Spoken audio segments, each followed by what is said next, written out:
American workers, American entrepreneurs, American companies are more innovative, imaginative than any country in the world, including in China. How many times have you heard graduation speeches down here of someone standing up and saying, since the mid-90s, China produces 6 times as many engineers as we have?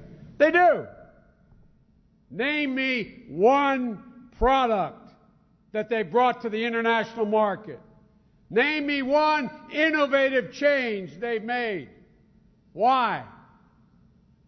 Because in order to innovate, you have to challenge orthodoxy. You have to challenge what went before. And you can't do that in a country that doesn't allow you to breathe free and speak openly. That's what makes us who we are. I had to go over to China after our Republican friends caused our national rating to be downgraded. And I went over to China and they talked about how, well, we understand you might come back. And I stood in the great hall of the people with the president of China and said, we appreciate your concern, but you know, there's no need for you to come and buy American T-bills anymore. It's not a problem. And the State Department guys had apoplexy.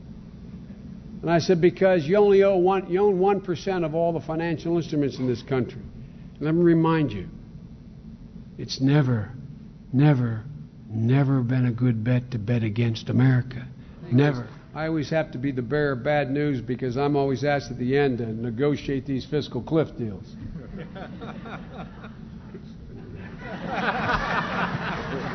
Well, the last one wasn't a bad deal.